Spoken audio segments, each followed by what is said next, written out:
ఇప్పటి వరకు మీకు ఆ వర్క్ సాటిస్ఫాక్షన్ ఉన్న మూవీ ఏదైనా ఉందా? ప్రతి సినిమాకి మేము ఇంట్రెస్టింగ్ గానే చేస్తామండి. మ్మ్. అంటే బాగా నచ్చిన సినిమాలకి ఎక్కువ పోరాడతాం, మ్మ్. ఎక్కువ ఫైట్ చేస్తాం. సినిమా బాగుంది అనుకుంటే ఎక్కువ ఆర్గ్యుమెంట్ ఉంటుంది. మరి మీరు చూస్తూ వస్తున్నారు, ఆ తరంలో ఇప్పుడున్న టెక్నాలజీ మారిపోయింది. మరి లేటెస్ట్ గా వస్తున్నప్పుడు హౌ డు యూ అడాప్ట్?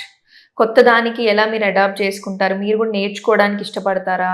అంటే మూవేల అనేది ఉండేదండి, ఫిలిం మోటార్ తోటి రన్ అయ్యేది. సింగిల్ స్పీడ్ వెళ్తుంది, సింగిల్ స్పీడ్ వస్తుంది. దాంతో మేము చేసాం ఫస్ట్ ఫిలిం. మాన్యువల్ గా అది పట్టుకోవాలి, ఫిలిం కట్ అయ్యి చేతులు కట్ అవుతాయి.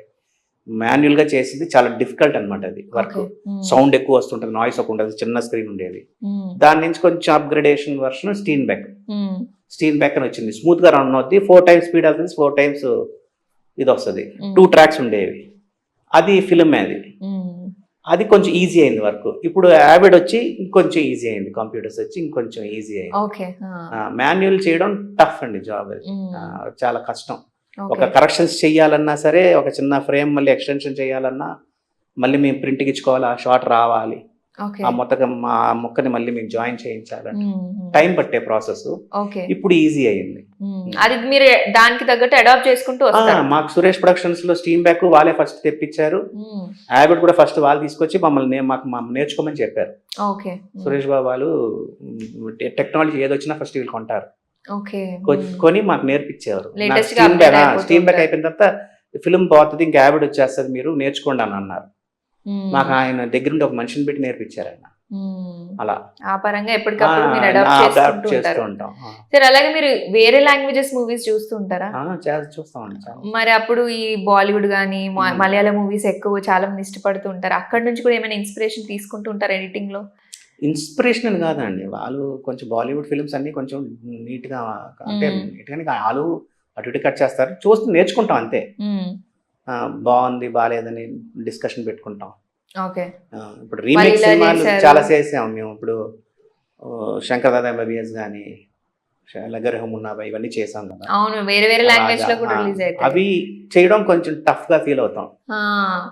ఆల్రెడీ వచ్చిన మూవీ హిట్ అయ్యింది, ఆ హిట్ అయిన ఫ్లేవర్ మనం పోగొట్టకూడదు. కాబట్టి వాళ్ళు చేసింది మనం మ్యాచ్ చేస్తామా లేదా అని 1-2 సార్లు క్రాస్ చెక్ చేసుకుంటాం. రీమేక్ సినిమాలకి మాకు కొంచెం ఇంకెక్కువ టఫ్ ఉంటదా. దృశ్యం, ఇవన్నీ దృశ్యం మలయాళంలో ఆడింది, మలయాళంకి తెలుగుకి కొంచెం కట్ మారుతుంది.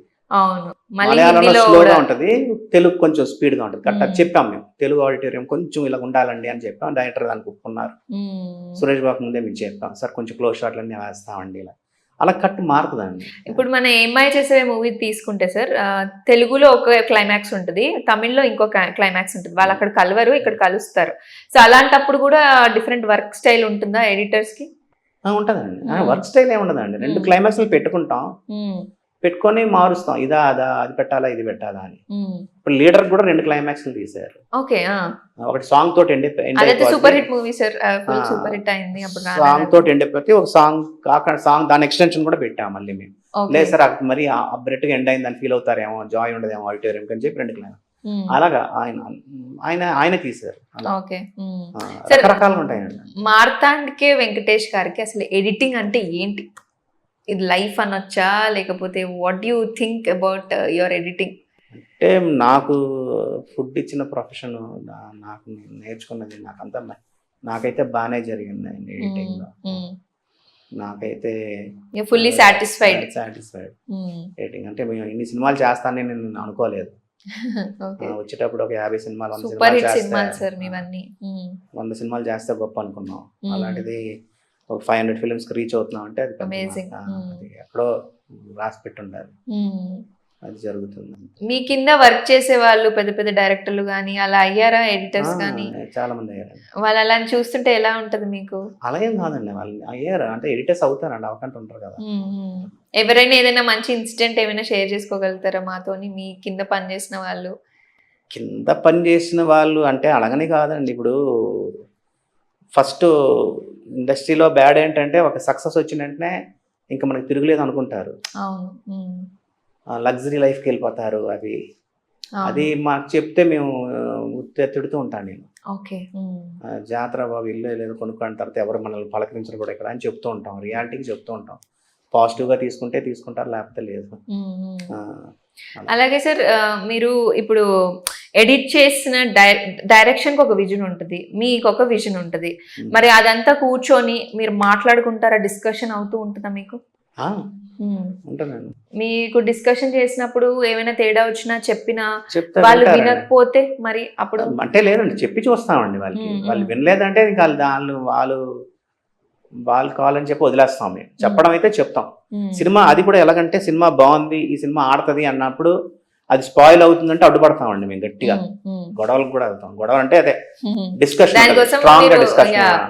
సినిమా ఇంకా అది ఎలాగా ఆడదు అన్నప్పుడు బాగుందని చెప్పి వదిలేస్తాం. ఓకే. మాకే ఒక డిసిషన్ ఉంటుంది కదా, తెలుస్తుంది కదా బాగుంది బాగాలేదని. సినిమా బాగాలేదు, ఇది కష్టం అని అన్నప్పుడు ఇంకా మేము ఎక్కువ డిస్కషన్ పెట్టాం. బాగుంది సార్ అని చెప్పి వదిలేస్తాం. అదే కొంచెం ఇది 100% ఆడుతుంది, బట్ దీన్ని ఏదో స్పాయిల్ అవుతుంది అంటే అడ్డుపడతాం గట్టిగా.